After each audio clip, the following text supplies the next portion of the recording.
What would you do if the rain simply refused to stop? Not for an hour, not for one afternoon, but for days.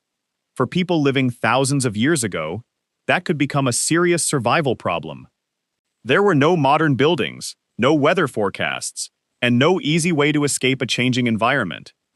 Just before the weather changed, the morning looked completely ordinary. The main hunter carried a simple stone-tipped spear, prepared to follow the tracks of animals moving through the valley. Another adult gathered plants near the edge of the grass, searching carefully for food that could be carried back to the shelter. Children stayed close to the shelter while older members prepared food, tools, and whatever supplies the group already had. Nobody could see the storm yet. As far as they knew, this was simply another day. The hunter followed fresh tracks across firm soil, reading the ground for clues left behind by the animals. Yesterday's herd had passed through this valley, leaving a trail that could potentially lead the hunters to food. The trail looked promising.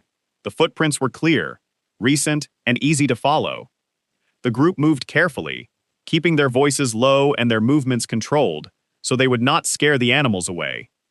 Then the wind changed. Clouds gathered above the distant hills, slowly spreading across the sky. At first, it seemed like a normal afternoon shower. Nothing about it suggested that the weather might become a serious threat. Then, the horizon turned almost black, and the clouds began swallowing the remaining daylight. Birds changed direction, and the wind grew colder. The environment was giving them information, whether they understood every signal or not. The hunt was no longer the most important thing. The weather had changed the rules. The first drops landed on the dust, leaving tiny dark marks in the dry ground. Then another drop struck the hunter's spear. Within minutes, the ground began to change. Dust became damp soil, and dry paths started turning slippery. The tracks they were following began filling with water, slowly erasing the evidence they had been using to hunt. The hunters turned back. The shower became a wall of rain, falling so heavily that the distant landscape began disappearing. Wind pushed water sideways through the grass, making every exposed step colder and more difficult. Visibility collapsed. The hunters could barely see the terrain around them. The ground became slippery and heavy with mud, turning familiar paths into difficult obstacles.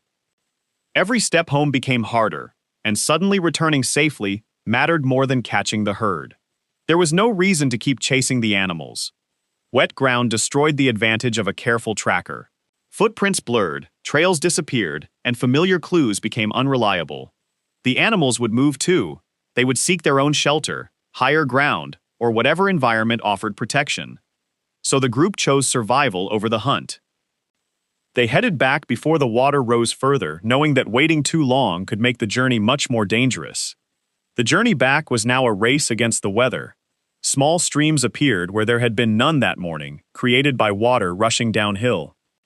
Water followed the slope downhill, collecting wherever the land naturally formed a low point.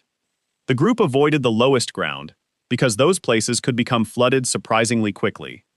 At last, the rock shelter came into view. Getting there was only the first challenge. A safe shelter was more than a roof over someone's head. Its location mattered enormously. A dry ledge above a flood channel could mean the difference between comfort and danger.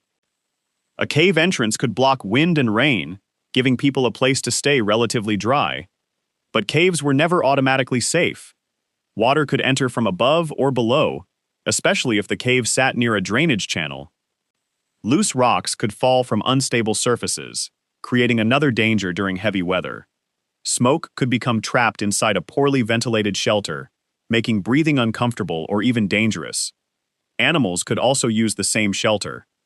A dry cave was useful to wildlife too, so they had to read the shelter as carefully as they read the landscape outside. Outside, the rain kept falling. The stream below the shelter became wider, carrying more water down from the hills. Water climbed over stones that had been completely dry earlier that morning. The group watched the water level carefully, because the flood was changing minute by minute. Because water follows gravity, low places become dangerous first. What looks harmless in dry weather can become a channel during a storm. If the water rose too far, the group needed another option. They searched for ground that drained quickly, rather than collecting standing water. They avoided hollows where water could gather and become trapped. A higher position offered better visibility too. From above, they could see approaching water and possible escape routes. The landscape itself became a map of danger. Then came another problem: fire. Without fire, cold and wet conditions became much harder to endure, especially after hours of exposure. The flames had to stay dry. Dry fuel was precious, because wet wood would be much harder to ignite. A single careless splash could ruin hours of preparation and leave the group without a reliable source of heat. The group moved their driest wood deeper inside the shelter. Larger pieces were placed above the wet ground, where they were less likely to absorb water. Smaller kindling was protected even more carefully because tiny dry pieces could be essential for starting a fire. They likely used whatever dry materials their environment provided, depending on the plants, wood, and other resources available to them. Every piece of fuel now had a purpose. Wet clothing could drain body heat, especially when wind continued moving through the shelter, so the group stayed close to warmth. They shifted positions as different people dried out, sharing the warmth rather than allowing one person to keep it all. The fire also provided light, turning a dark shelter into a place where people could still work. But its smoke created a new problem. Too much smoke inside a low shelter was dangerous and uncomfortable. The group needed some ventilation, allowing smoke to escape while keeping as much warmth as possible. They could move the fire toward a better drafted area, where air movement carried smoke outside. Wind could help carry smoke away. But too much wind could threaten the flames, forcing the group to balance ventilation with fire protection. Food was another resource that could not simply be wasted. Wet conditions could spoil or damage what the group had gathered, especially food that could not be safely protected. So they kept edible materials away from standing water and damp areas whenever possible. What could be eaten quickly might be used first, reducing the chance that it would be damaged by moisture. What could last longer was protected for later. A storm changed the mathematics of hunger.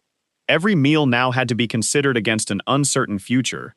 Nobody knew exactly when the rain would end. That uncertainty made every meal matter. Hunting was now difficult.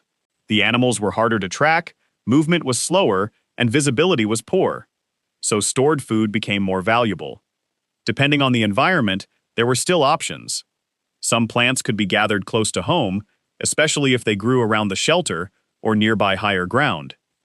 Some groups living near rivers or coasts could exploit aquatic foods, depending on the local environment and season. Small animals might still be found nearby, beneath rocks, around vegetation, or close to sheltered areas, but availability depended heavily on where people lived. A coastal group faced different possibilities from people living on an inland grassland. The hunter's greatest advantage was disappearing, tracks. Rain blurred edges. Running water erased scent trails and footprints, removing information that hunters normally depended upon. Mud revealed some movement, but hid other clues, creating a confusing mixture of fresh and damaged tracks. The storm turned a familiar landscape into a puzzle. Plants became harder to reach too. Some slopes became slippery, making a short journey unexpectedly dangerous. Some low areas flooded, cutting off places that had been easy to reach only hours earlier. Heavy rain could make collecting a miserable job, especially when people were already cold and wet. So the group relied more on what was already nearby. Yet rain did not make every resource disappear. Water could sometimes bring small aquatic animals into easier reach, although fast-moving floodwater could also make collecting dangerous. Depending on the place, people may have gathered along rivers, lakes, wetlands, or coasts where aquatic resources were available. A flooded edge could sometimes reveal new food or expose animals and organisms that were normally harder to reach. But rising water could also be deadly. Survival was rarely a one-person job. One person could tend the fire, making sure the flames survived the wet conditions. Another could watch the water, looking for signs that the flood was getting closer. Someone else could organize food, making sure valuable supplies were not accidentally wasted. Someone else could care for children, keeping the youngest members warm, dry, and away from dangerous areas. Different people brought different strengths. An experienced hunter could read the terrain and recognize which paths were safer. An older person might remember previous storms or recognize patterns that younger members had never experienced. Younger adults could gather fuel and materials when conditions allowed. Children could help with simple tasks when conditions were safe enough, learning by watching the adults around them. Children were especially vulnerable to cold and exposure. Keeping them dry mattered. They stayed away from flooded ground and the strongest currents. Adults kept watch over them. The safest place was often the warmest part of the shelter, close enough to the fire, but far enough away to avoid danger. Bad weather did not stop useful work. A broken point could be replaced. Bindings could be tightened, repaired, or replaced with available materials. Wooden handles could be reshaped, and stone tools could be checked for damage. Rain created time for maintenance, turning forced inactivity into an opportunity to prepare. Wet conditions made coverings more important. People could adjust or repair what they already had, rather than simply accepting that everything was wet.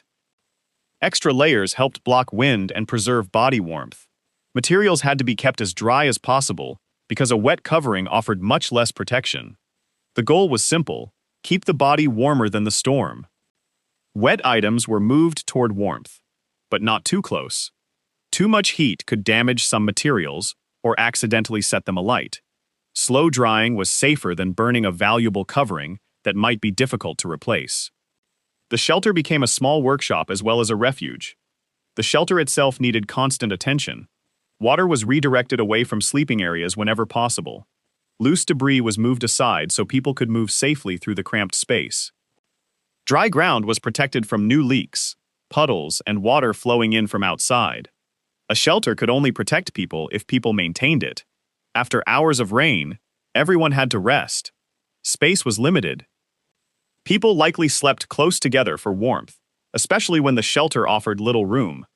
The storm continued beyond the entrance, filling the darkness with the constant sound of falling water, and nobody could completely relax.